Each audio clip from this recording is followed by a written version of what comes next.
Pagi itu seharusnya menjadi pagi paling suci dalam hidup kami. Tiket umroh sudah di tangan. Koper sudah rapi di dekat pintu. Tapi nama istri di dokumen keberangkatan itu bukan saya. Foto perempuan di situ jauh lebih muda. Dan saya mengenal wajahnya. Dia karyawan saya sendiri. Suami saya berniat membawa perempuan simpanannya ke Tanah Suci. Pakai nama saya, pakai uang dari perusahaan yang saya bangun dari nol. Dia kira saya tidak akan pernah tahu. Dia salah, sangat salah. Karena saat mereka berdua sudah berdiri di ruang tunggu bandara, siap naik pesawat. Saya sudah menyiapkan sesuatu yang akan mereka kenang seumur hidup. Halo, sahabat.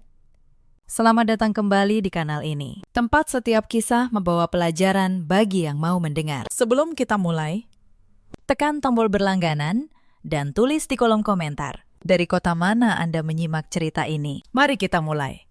Nama saya Salma Wardani. Usia saya 36 tahun. Saya pemilik sebuah usaha busana di kawasan Bintaro, Jakarta Selatan.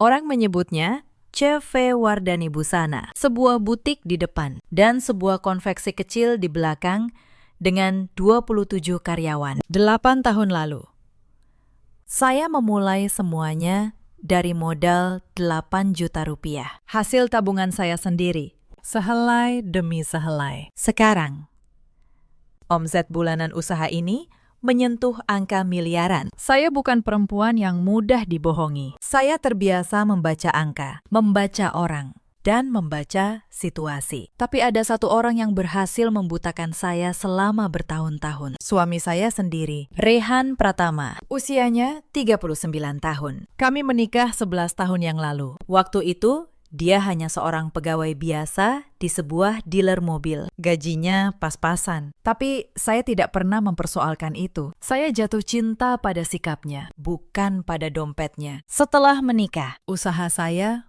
mulai membesar. Saya menawarkan Rehan untuk berhenti dari pekerjaan lamanya, lalu membantu saya mengurus pemasaran. Dia setuju. Sejak saat itu, dia tercatat sebagai manajer pemasaran di perusahaan saya. Tapi sejujurnya, dia lebih banyak menghabiskan waktu di kafe daripada di kantor. Saya membiarkannya. Saya pikir asal rumah tangga utuh, asal dia di sisi saya. Gaji yang saya berikan padanya bukan masalah besar. Kami belum dikaruniai anak.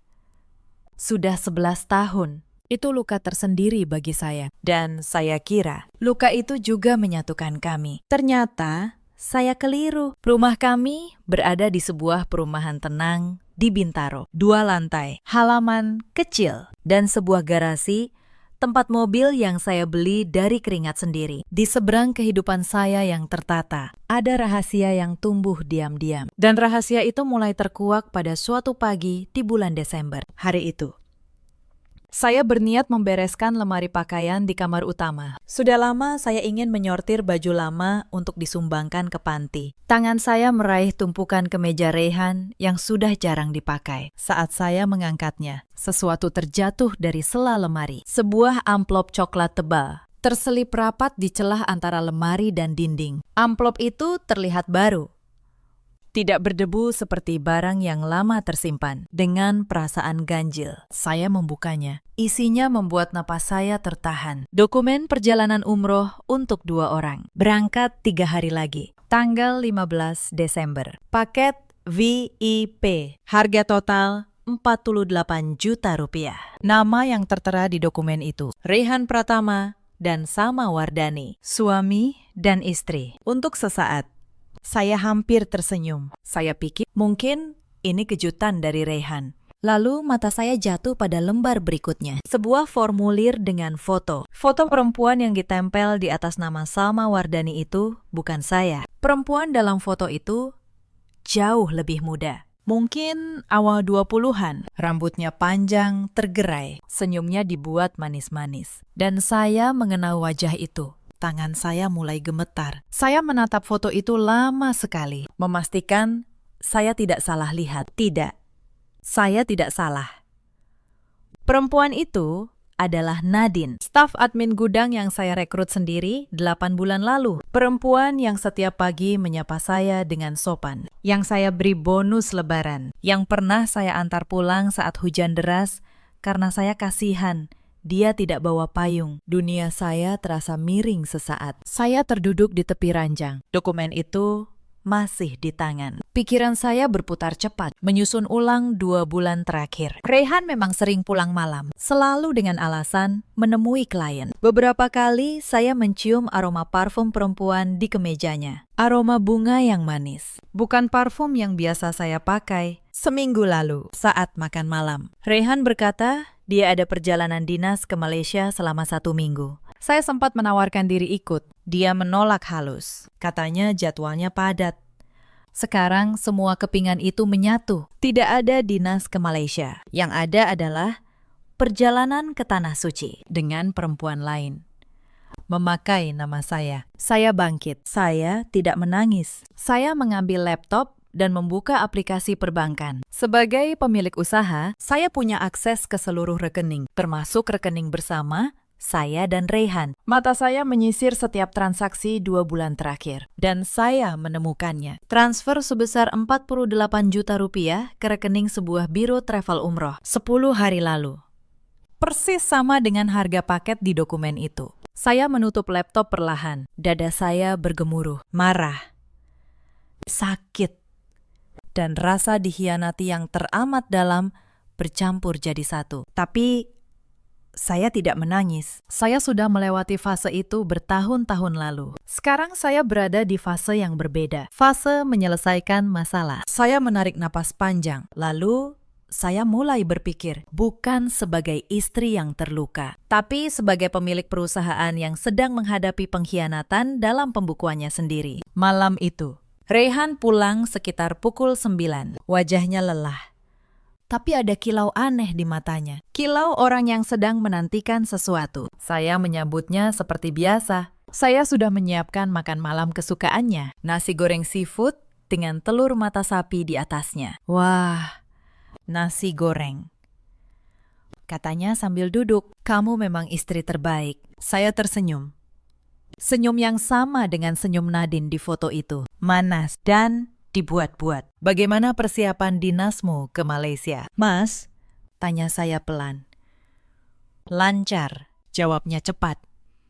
Terlalu cepat. Berangkat Jumat subuh. Proyeknya besar, jadi mungkin aku susah dihubungi di sana. Saya mengangguk. Di dalam hati, saya mencatat setiap kebohongannya, seperti mencatat utang yang harus ditagih. Hati-hati ya, Mas, kata saya.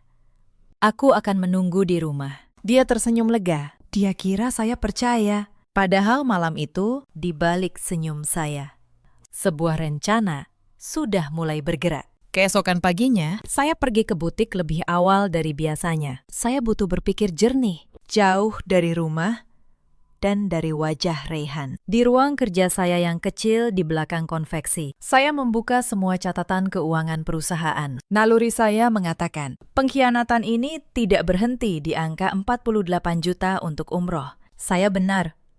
Saya menarik laporan kas konveksi selama 6 bulan terakhir sebagai pemasaran. Rehan punya akses terbatas ke kas operasional untuk membayar vendor kain dan ongkos kirim. Akses terbatas, tapi cukup untuk seseorang yang serakah. Angka demi angka saya periksa. Lalu, saya menemukan kejanggalan. Ada beberapa pembayaran ke vendor yang tidak saya kenal. Nominalnya tidak besar, tapi rutin.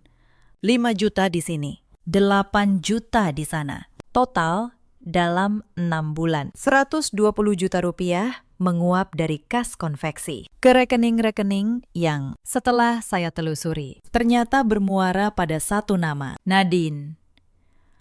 Saya menyandarkan punggung ke kursi. Mata saya terpejam sejenak. Jadi begitu. Bukan hanya tubuh suami saya yang dia ambil. Uang perusahaan saya pun ikut mereka kuras. Sedikit demi sedikit. Selama berbulan-bulan. Saya membuka mata.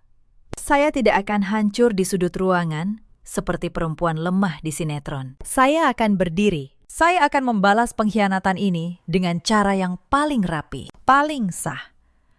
Dan paling tidak, mereka duga. Siang itu, saya memanggil Mbak Yuni ke ruang kerja saya. Mbak Yuni adalah manajer konveksi yang sudah ikut saya sejak tahun pertama. Perempuan parubaya yang jujur dan satu-satunya orang di perusahaan yang sepenuhnya saya percaya. Mbak, kata saya pelan sambil menutup pintu. Saya butuh bantuan, Mbak. Dan ini rahasia di antara kita berdua. Mbak Yuni menatap saya, lalu mengangguk.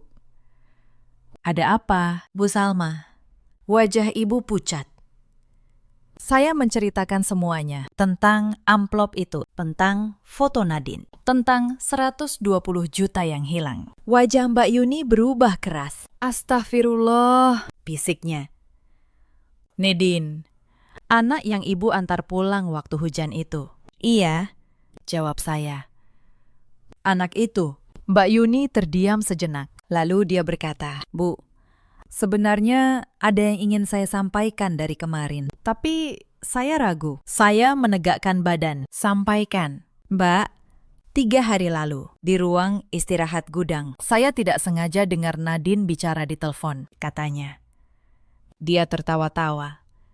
Bilang ke seseorang, sebentar lagi dia akan ke Tanah Suci. Naik kelas VIP. Saya kira waktu itu dia bercanda. Dada saya terasa dingin. Jadi perempuan itu bahkan sudah pamer ke teman-temannya. Sementara saya masih melipat baju di rumah. Mbak, kata saya tenang.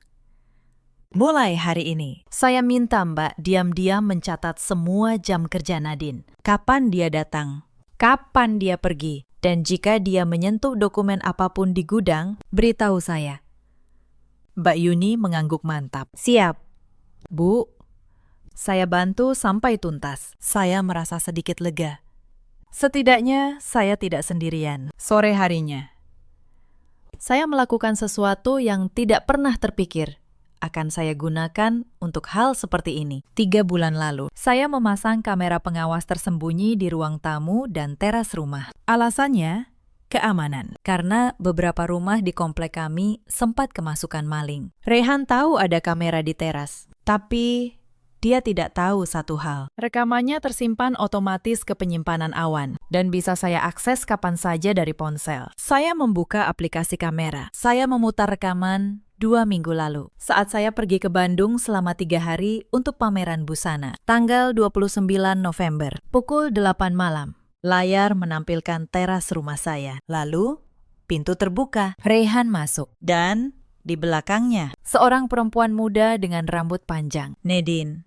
Mereka tertawa. Rehan merangkulnya. Lalu menutup pintu. Saya menghentikan rekaman. Saya tidak perlu melihat lebih jauh. Kamar yang setiap malam saya tiduri. Rumah yang saya bayar dari keringat saya sendiri. Dijadikan tempat bermain oleh suami saya dan perempuan yang saya beri pekerjaan. Napas saya memberat. Bukan karena saya akan menangis, tapi karena amarah yang harus saya tahan agar tidak meledak terlalu cepat. Saya minum segelas air putih perlahan. Saya harus tetap dingin. Emosi tidak menyelesaikan apapun. Yang saya butuhkan adalah kepala jernih dan eksekusi yang sempurna. Saya menyimpan potongan rekaman itu di tempat yang aman. Bersama foto dokumen umroh. Bersama mutasi rekening. Bersama catatan kas yang janggal. Satu persatu. Bukti itu saya kumpulkan. Seperti menyusun berkas perkara. Malam itu, saya menghubungi satu orang lagi. Pak Gunawan, notaris sekaligus penasihat hukum perusahaan saya sejak 5 tahun terakhir. Pak Gunawan, kata saya. Maaf menelpon malam-malam. Saya butuh bertemu besok pagi. Ada hal penting soal aset perusahaan dan rumah saya. Tentu, Bu Salma, jawabnya. Pagi jam 9 di kantor saya. Saya akan datang, kata saya. Setelah menutup telepon, saya menatap langit-langit kamar. Rehan tidur pulas di samping saya, tanpa tahu apa-apa. Saya memikirkan satu hal yang selama ini tidak pernah benar-benar dia sadari. Rumah yang kami tinggali, sertifikatnya atas nama saya. Mobil di garasi, atas nama saya. Bahkan, ruko tempat butik berdiri, semua tercatat atas nama saya dan perusahaan saya. Rehan selama ini hidup nyaman di atas semua itu. Dan dia lupa semua yang dia nikmati bisa saya tarik kembali dengan satu tanda tangan yang sah di atas kertas. Keesokan paginya, saya menemui Pak Gunawan. Di ruangannya yang tenang, saya menjelaskan semuanya. Pengkhianatan Rehan, keterlibatan Nadine, dan uang perusahaan yang mereka kuras. Pak Gunawan mendengarkan dengan serius. Sesekali mencatat. Bu Salma, katanya setelah saya selesai. Secara hukum, posisi ibu sangat kuat. Rumah dan kendaraan atas nama ibu. Penggelapan kas perusahaan oleh karyawan dan suami bisa diproses pidana. Dan soal pemakaian identitas ibu di dokumen umroh itu pemalsuan data. Saya tidak ingin gegabah, Pakistan, kata saya. Saya ingin semuanya rapi, sah. Tidak ada celah. Bagus, jawabnya.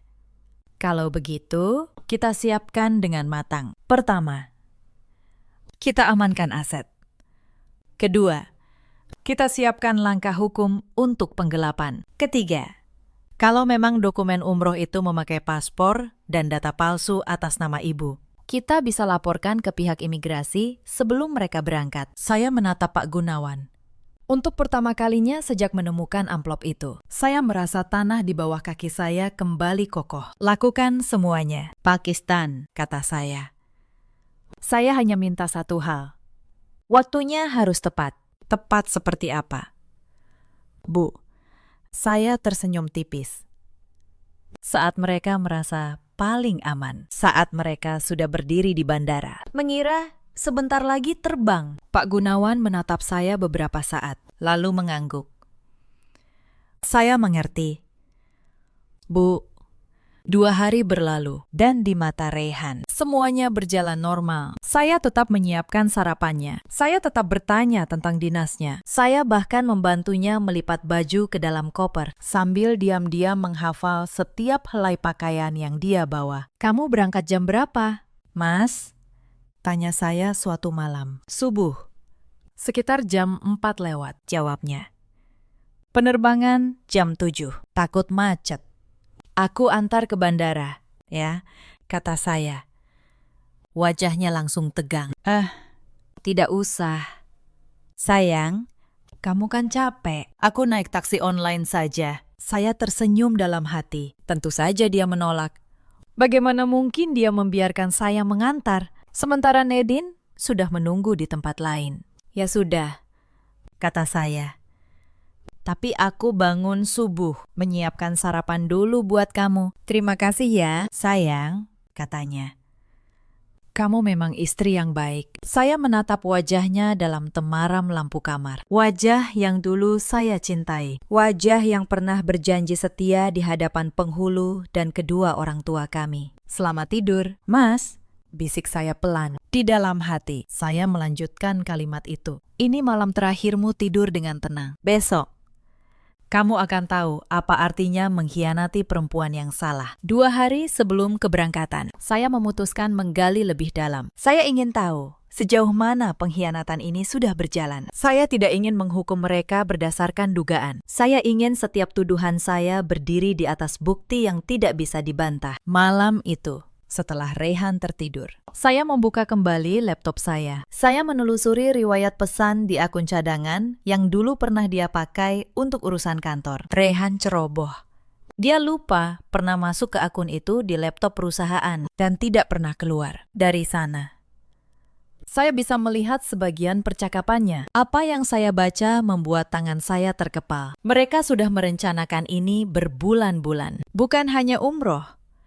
Rehan bahkan berjanji pada Nedin akan menceraikan saya setelah pulang dari Tanah Suci. Katanya, dia hanya butuh waktu untuk memindahkan sebagian aset atas namanya sendiri lebih dulu. Memindahkan aset. Saya hampir tertawa getir membaca itu. Rehan tidak tahu, atau pura-pura tidak tahu, bahwa hampir tidak ada aset yang bisa dia pindahkan. Semuanya atas nama saya. Tapi ada satu hal yang membuat saya waspada dalam pesan itu. Rehan menyebut sebuah ruko kecil yang dulu kami beli bersama di awal pernikahan. Ruko itu satu-satunya memang tercatat atas nama kami berdua. Keesokan paginya, hal pertama yang saya lakukan adalah menghubungi Pak Gunawan soal ruko itu. Pakistan, kata saya.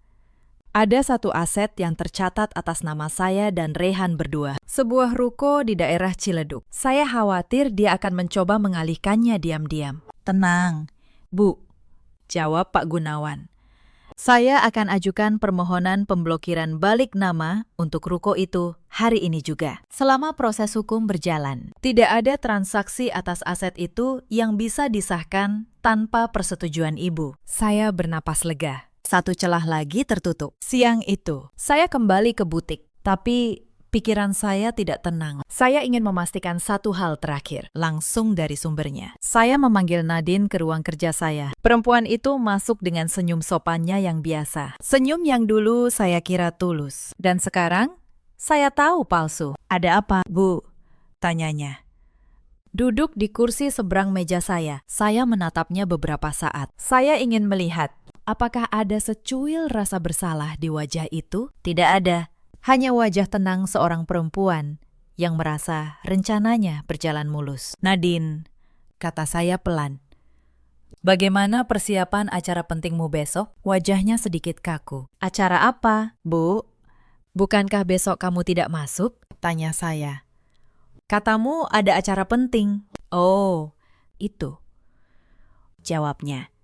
Tersenyum lagi. Cuma urusan keluarga. Bu, tidak ada yang istimewa. Saya mengangguk pelan. Begitu. Semoga acaranya lancar, ya. Terima kasih, Bu, katanya. Dia bangkit dan keluar, masih dengan senyum itu. Dia tidak tahu. Itu adalah kalimat baik terakhir yang akan dia dengar dari saya. Setelah pintu tertutup, saya menyandarkan punggung ke kursi. Saya menatap langit-langit ruangan. Sebagian dari saya merasa marah, sebagian lagi merasa sedih. Saya teringat hari saya mewawancarainya dulu. Dia datang dengan baju lusuh, mengaku butuh pekerjaan untuk membantu keluarganya. Saya kasihan. Lalu saya menerimanya. Saya memberinya kesempatan. Dan dia membalasnya dengan mencuri suami saya dan mencuri uang saya. Tapi saya tidak akan membiarkan rasa sedih itu melemahkan saya. Justru sebaliknya. Setiap kenangan tentang kebaikan saya yang dia injak-injak membuat tekad saya semakin bulat. Tapi sebelum hari penentuan itu tiba, ada satu kejadian yang semakin menguatkan tekad saya. Sore itu, dalam perjalanan pulang dari butik, saya berhenti sejenak di sebuah kafe untuk menenangkan pikiran. Saya memesan teh hangat, lalu duduk di sudut dekat jendela. Dari tempat saya duduk, saya bisa melihat ke arah seberang jalan. Dan di sanalah saya melihat mereka, Rehan dan Nadine, duduk di kafe seberang, di meja dekat kaca. Mereka tertawa, bergandengan tangan, tanpa rasa takut sedikit pun. Rehan menunjukkan sesuatu di ponselnya, mungkin dokumen perjalanan mereka. Nadine bertepuk tangan kecil, lalu mencium pipi Rehan dengan manja. Saya menggenggam cangkir teh saya erat-erat. Dada saya panas. Tapi saya tidak bergerak, saya hanya menatap. Membiarkan pemandangan itu mengukir tekad di hati saya lebih dalam. Inilah laki-laki yang semalam tidur di samping saya dan berkata terima kasih karena saya menyiapkan sarapan. Inilah perempuan yang tadi pagi tersenyum sopan menyapa saya di kantor. Di hadapan saya, mereka adalah pasangan suami istri yang baik dan karyawan yang santun. Di belakang saya, mereka adalah dua orang yang sedang merampas hidup yang saya bangun dengan susah payah. Saya menghabiskan teh saya perlahan, lalu saya bangkit dan pergi tanpa mereka sadari. Di dalam mobil, saya tidak menangis. Saya justru merasa lebih jernih dari sebelumnya. Setiap keraguan terakhir yang mungkin masih tersisa di hati saya, lenyap sudah. Saya tidak sedang menghukum orang yang khilaf sesaat. Saya sedang menghentikan dua orang yang dengan sadar, dengan senyum, merencanakan kehancuran saya. Malam itu, saya menelpon Pak Gunawan untuk memastikan satu hal terakhir. Pakistan, kata saya, apapun yang terjadi besok, saya ingin semuanya dilakukan dengan cara yang sah. Saya tidak ingin berteriak, tidak ingin membuat keributan. Saya ingin hukum yang berbicara, bukan emosi saya. Itu justru yang membuat posisi ibu kuat, jawab Pak Gunawan. Orang yang tenang dan punya bukti jauh lebih menakutkan daripada orang yang marah-marah tanpa dasar. Percayakan pada saya. Bu, besok semuanya akan berjalan sesuai rencana. Saya menutup telepon dengan hati yang lebih ringan. Sore itu, semua persiapan akhir saya rampungkan bersama Pak Gunawan. Bukti sudah lengkap.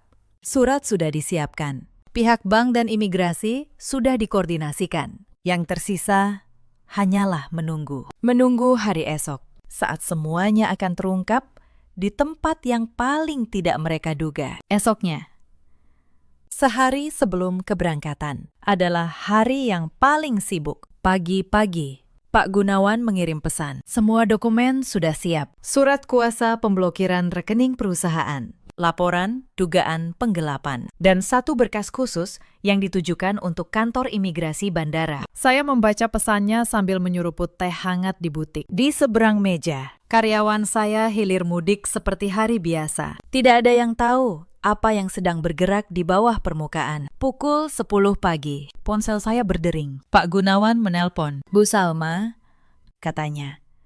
Surat kuasa pemblokiran rekening sudah saya koordinasikan dengan pihak bank. Begitu ibu berisinya. Dalam 5 menit, semua akses Rehan ke rekening bersama dan kas perusahaan akan dibukukan total. Bagus, Pakistan, jawab saya. Bagaimana dengan imigrasi? Sudah saya kirim laporannya, katanya. Saya lampirkan foto ibu yang asli dan foto dari dokumen umroh yang memakai foto perempuan lain atas nama ibu. Petugas bilang ini termasuk dugaan pemalsuan identitas. Mereka akan melakukan pemeriksaan ketat untuk penerbangan umroh besok pagi. Saya menarik napas lega. Terima kasih, Pakistan. Anda tidak tahu betapa saya menghargai ini. Sama-sama, Bu, jawabnya. Rehan tidak tahu apa yang menunggunya besok. Setelah menutup telepon, saya melanjutkan pekerjaan seperti biasa. Saya harus terlihat normal. Saya membalas pesan pelanggan, mengecek stok kain, menandatangani beberapa nota, tapi di kepala saya, semua bidak sudah berada di tempatnya. Siang itu, Mbak Yuni datang ke ruang kerja saya. Wajahnya tegang. Bu, bisiknya. Tadi Nadine izin pulang cepat. Katanya mau mempersiapkan keperluan pribadi. Dia juga sempat bercerita ke teman gudang. Katanya besok dia tidak masuk karena ada acara penting. Saya tersenyum. Acara penting. Ulang saya pelan. Iya, Mbak. Memang akan jadi acara yang penting buat dia. Mbak Yuni menatap saya. Ibu yakin tidak apa-apa? Saya yakin. Mbak, jawab saya. Justru sekarang saya jauh lebih tenang dibanding seminggu yang lalu. Sore itu, saya pulang ke rumah lebih awal. Rehan sedang di kamar, membereskan kopernya untuk yang kesekian kali. Saya mengintip dari pintu. Dia melipat baju koko, peci, dan kain ihram dengan hati-hati. Hati saya sempat tergetar melihat itu. Pakaian yang seharusnya dipakai untuk beribadah, justru dia siapkan untuk menemani perjalanan bersama perempuan simpanannya. Sudah rapi semua. Mas? Tanya saya dari ambang pintu. Dia tersentak sedikit, lalu tersenyum. Sudah hampir, tinggal beberapa barang. Aku buatkan teh, ya, kata saya. Saya turun ke dapur. Saya membuat 2 gelas teh hangat, lalu membawanya ke kamar. Kami duduk bersebelahan di tepi ranjang. Rehan menyeruput tehnya. Matanya menerawang. Mungkin membayangkan tanah suci. Atau membayangkan Nadine. Mas, kata saya pelan. 11 tahun kita bersama, ya? Dia menoleh. Sedikit kaget. Iya. Cepat sekali rasanya. Aku bersyukur punya kamu, kata saya, sambil menatap wajahnya. Apapun yang terjadi, aku ingin kamu ingat satu hal. Aku tidak pernah setengah-setengah mencintai seseorang. Dia tersenyum kaku. Kenapa tiba-tiba ngomong begitu? Tidak apa-apa, jawab saya. Cuma ingin kamu tahu saja. Saya tahu. Kalimat itu akan punya arti yang sangat berbeda baginya. Esok hari. Malam itu, saya berbaring di samping Rehan yang sudah lebih dulu tertidur. Saya tidak bisa memejamkan mata. Bukan karena ragu, tapi karena saya sedang menghitung waktu. 4 jam lagi, dia akan bangun. 4 jam lagi, dia akan berangkat. Mengira hidupnya sedang menanjak ke puncak kebahagiaan. Padahal, dia sedang berjalan menuju jurang yang dia gali sendiri. Saya menatap langit-langit kamar. Dalam gelap, saya berbisik sangat pelan agar dia tidak terbangun. Selamat jalan, Mas. Sampai jumpa di bandara. Pukul 4 subuh. Alarm Rehan berbunyi. Saya sudah lebih dulu bangun. Saya turun ke dapur dan menyiapkan sarapan. seperti yang saya janjikan. Roti panggang, telur, dan secangkir kopi. Rehan turun dengan koper di tangan. Dia mengenakan kemeja rapi, wajahnya segar. Matanya berbinar. Wah, sampai disiapkan sarapan, katanya. Maaf ya, aku jadi merepotkan. Tidak apa-apa, Mas, jawab saya sambil tersenyum. Sudah seharusnya istri memperhatikan suami. Dia makan dengan lahap. Sesekali melirik jam. Saya duduk di hadapannya, menemani. Dengan secangkir teh yang tidak saya sentuh. Aku berangkat sekarang ya, sayang, katanya. Bangkit dan menyambar koper. Doakan proyeknya lancar. Pasti aku doakan. Mas, jawab saya. Semoga kamu mendapat balasan yang setimpal. Dia mencium kening saya, lalu bergegas keluar. Dari jendela, saya melihat taksi online sudah menunggu di depan pagar. Mobil itu melaju, membawa Rehan menjauh. Saya berdiri di ruang tamu yang sunyi. Lalu saya mengambil ponsel saya dan menelpon Pak Gunawan. Pak Gunawan, kata saya. Suara saya tenang, sangat tenang. Rehan sudah berangkat, mulai jalankan semuanya. Baik. Bu Salma, jawabnya. Saya kabari perkembangannya. Saya menutup telepon. Lalu saya menelpon satu orang lagi. Bu Tati, ibu saya. Bu, kata saya pelan. Maaf membangunkan ibu subuh-subuh. Salma hanya ingin minta doa ibu hari ini. Suara ibu terdengar mengantuk, tapi hangat. Ada apa, Nak? Suaramu beda. Nanti Salma ceritakan semuanya. Bu, jawab saya.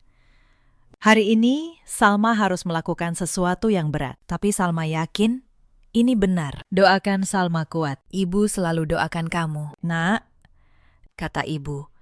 Apapun yang kamu hadapi, ibu di sini. Air mata saya hampir jatuh mendengar suara itu. Tapi saya tahan. Hari ini bukan hari untuk menangis. Saya mengganti baju, mengambil kunci mobil, dan menyiapkan satu map berisi salinan semua bukti. Lalu, saya berangkat ke bandara. Saya tidak datang untuk mengantar suami saya. Saya datang untuk menutup sebuah bab. Saya tiba di bandara saat langit masih remang. Terminal keberangkatan internasional sudah ramai. Rombongan jemaah umroh tampak di mana-mana, dengan koper seragam dan wajah penuh harap. Saya berdiri di sudut, mengamati. Pak Gunawan sudah lebih dulu tiba, ditemani dua orang. Satu pengacara muda dari kantornya, satu lagi petugas berseragam yang saya kenali sebagai aparat. Bu Salma, sapa Pak Gunawan pelan. Targetnya sudah masuk. Rehan dan perempuan itu sudah check-in. Mereka sedang menuju ruang tunggu. Jantung saya berdegup, tapi langkah saya mantap. Bagaimana dengan imigrasi? Pakistan, tanya saya. Petugas imigrasi sudah memegang berkas kita, jawabnya. Begitu mereka melewati konter pemeriksaan paspor, sistem akan menandai dokumen atas nama ibu yang dipakai perempuan itu. Saat itulah mereka akan ditahan untuk pemeriksaan. Saya mengangguk. Dan rekeningnya. Sudah saya minta dibekukan 15 menit lalu, kata Pak Gunawan. Saat ini, kartu dan akses Rehan ke seluruh rekening sudah mati total. Dia tidak bisa menarik uang sepeser pun. Saya menarik napas. Semua bidak sudah jatuh ke tempatnya. Saya berdiri sejenak, mengamati keramaian terminal. Di sekitar saya, para jemaah umroh tampak bahagia. Ada yang berpelukan dengan keluarga, ada yang mengabadikan momen dengan foto, ada yang khusyuk berdoa sebelum berangkat. Mereka semua berangkat dengan niat suci. Sementara di antara mereka, ada satu pasang yang berangkat dengan niat yang dikotori dusta dan pengkhianatan. Saya tidak akan membiarkan nama saya ikut serta dalam perjalanan kotor itu. Tidak akan. Kami berjalan menuju area pemeriksaan imigrasi. Dari kejauhan, saya melihat mereka. Rehan berdiri di antrean, mengenakan baju koko putih. Di sampingnya, Nadine. Perempuan itu memakai gamis baru, kerudung rapi, wajahnya berseri-seri, seolah benar-benar akan menunaikan ibadah suci. Melihat mereka berdua berdiri begitu mesra, dada saya terasa panas, tapi saya menahan diri. Belum waktunya. Antrean bergerak maju. Rehan menyerahkan paspornya lebih dulu. Petugas memeriksanya, lalu mengangguk dan mempersilakannya lewat. Rehan tersenyum lega. Lalu, giliran Nadine. Perempuan itu menyerahkan paspor dan dokumennya. Petugas menerima, lalu memindai. Beberapa detik berlalu. Wajah petugas berubah serius. "Mohon maaf, Ibu," kata petugas itu. "Atas nama siapa dokumen ini?" Nadine tampak gugup. "Salma Wardani, Pakistan. Saya istri dari penumpang yang baru saja lewat." Petugas menatapnya lekat. "Boleh saya lihat KTP asli Ibu?" Nadine ragu sejenak, lalu menyerahkan KTP-nya. Nama di KTP itu jelas, bukan Salma Wardani. "Dokumen perjalanan Ibu memakai nama dan data orang lain," kata petugas. "Ini tidak sesuai dengan identitas asli Ibu. Kami harus menahan Ibu untuk pemeriksaan lebih lanjut." Wajah Nadine memucat. "Tapi, Pakistan, ini pasti salah. Suami saya yang mengurus semuanya." Rehan, yang sudah berada di sisi lain konter, menoleh kaget. Dia kembali mendekat, panik. "Ada apa ini?" "Pakistan, itu istri saya." Saat itulah saya melangkah maju. "Maaf, Pakistan," kata saya. Suara saya jernih dan tenang. "Saya Salma Wardani, dan perempuan ini bukan istri siapa-siapa." Rehan membeku. Wajahnya berubah seputih kertas saat melihat saya berdiri di hadapannya. Salma." Suaranya bergetar. Kamu kok di sini? Kenapa?" "Mas," jawab saya. "Kaget melihat istrimu sendiri datang ke bandara. Padahal namaku yang kamu pakai untuk membawa perempuan ini ke Tanah Suci." Nadine menatap saya dengan mata membelalak. Baru saat itu, dia benar-benar mengenali saya. Bukan sekedar istri Rehan, tapi Bu Salma, pemilik perusahaan tempat dia bekerja. Bu Salma," bisiknya. Suaranya nyaris hilang. "Iya." "Nadine," kata saya. "Bu Salma, perempuan yang memberimu pekerjaan, yang memberimu bonus lebaran, yang mengantarmu pulang waktu hujan deras. Karena kasihan, kamu tidak bawa payung." Tangan Nadine gemetar. Air mata mulai menggenang di matanya. Tapi saya tidak merasa iba sedikit pun. "Kalian berdua mengambil suami dari istrinya," lanjut saya. "Itu urusan hati, dan biar Tuhan yang menghakimi. Tapi kalian juga mengambil uang dari perusahaan saya. 120 juta rupiah dari kas konveksi. Sedikit demi sedikit selama 6 bulan. Itu bukan lagi urusan hati. Itu urusan hukum." Rehan menelan ludah. "Salma, dengar dulu.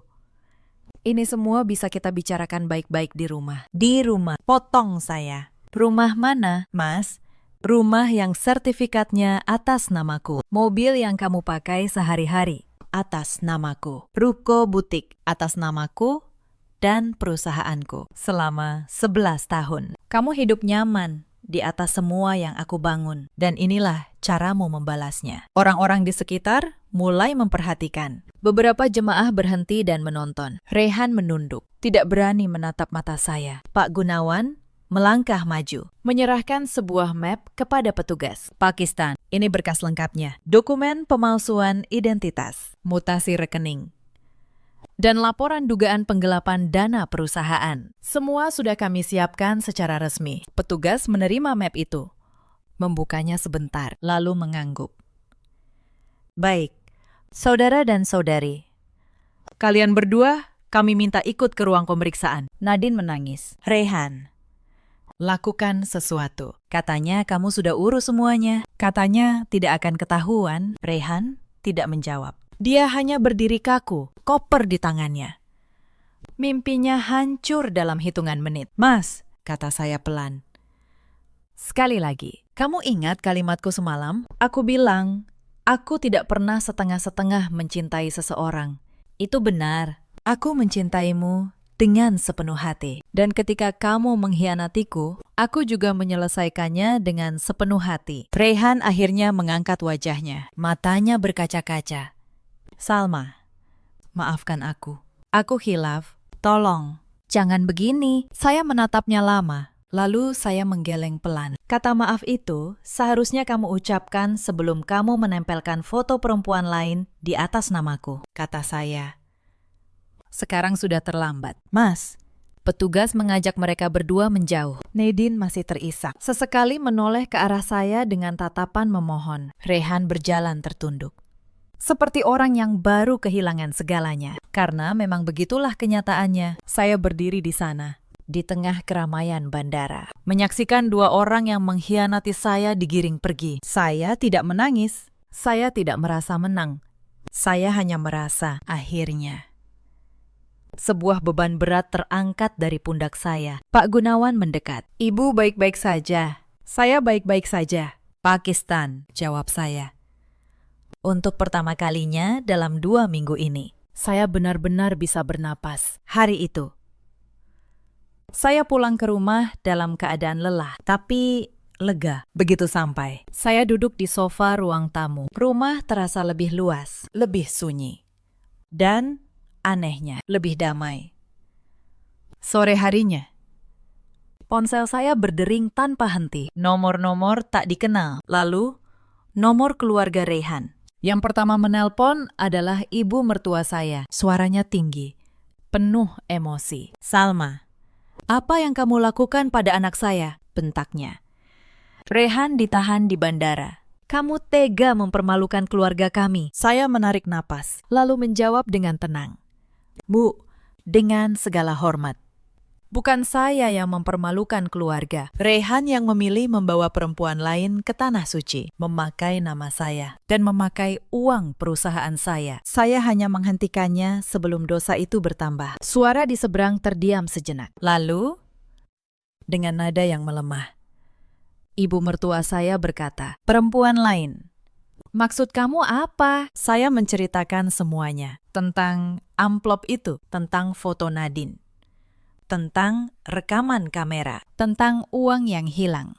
Hening panjang di ujung telepon. Lalu saya mendengar isak tertahan. Saya tidak tahu. Salma, kata ibu mertua saya. Suaranya bergetar. Saya kira Rehan benar-benar mau umroh denganmu. Dia bilang ingin membahagiakanmu. Dia memang ingin umroh. Bu, jawab saya pelan. Tapi bukan dengan saya. Telepon itu berakhir dengan tangis ibu mertua saya. Anehnya, saya tidak merasa puas. Saya hanya merasa sedih untuk semua orang yang ikut terluka karena keserakahan satu orang. Beberapa hari kemudian, proses hukum mulai berjalan. Nadine ternyata mengakui semuanya saat diperiksa. Dia mengaku menjalin hubungan dengan Rehan sejak 6 bulan lalu. Tak lama setelah saya merekrutnya, dialah yang membantu Rehan memindahkan dana perusahaan ke rekening pribadinya. Lalu mereka pakai untuk gaya hidup dan rencana umroh itu. Saat ditanya mengapa dia tega mengkhianati orang yang memberinya pekerjaan, Nadine hanya menunduk, katanya. Dia merasa hidupnya tidak adil. Dia ingin punya semua yang saya miliki, tanpa harus bersusah payah seperti saya dulu. Mendengar itu, saya hanya bisa menggeleng. Dia ingin hasil yang saya raih dalam 8 tahun, tapi tidak mau menempuh jalan yang saya tempuh. Rehan, di sisi lain, mencoba memohon. Dia mengirim surat lewat pengacaranya, meminta saya mencabut laporan. Katanya dia menyesal, katanya dia khilaf, katanya dia masih mencintai saya. Saya membaca surat itu sekali, lalu menyimpannya. Saya tidak membalas. Pak Gunawan bertanya, apakah saya ingin meneruskan kasus penggelapan sampai ke pengadilan atau menyelesaikannya dengan jalur damai? Saya berpikir lama. Pakistan, kata saya akhirnya, untuk uang perusahaan. Saya minta dikembalikan penuh, 120 juta, beserta bukti pengembaliannya. Untuk pernikahan, saya ingin bercerai, bersih, tanpa tarik ulur. Soal harta, Bu, tanya Pak Gunawan. Secara hukum, ada harta bersama yang bisa diperhitungkan. Semua aset atas nama saya, tetap milik saya. Jawab saya tegas. Rumah, mobil, ruko, perusahaan, Semua itu saya bangun sebelum dan selama pernikahan dengan tangan saya sendiri. Rehan tidak pernah menambah. Dia hanya menikmati. Dan saya punya semua catatannya. Pak Gunawan tersenyum tipis. Posisi ibu sangat kuat. Dengan bukti yang ibu miliki. Pengadilan tidak akan kesulitan memutuskan. Proses perceraian berjalan lebih cepat dari yang saya kira. Di ruang sidang, Untuk terakhir kalinya. saya bertemu Rehan. Dia tampak kurus. Wajahnya lelah.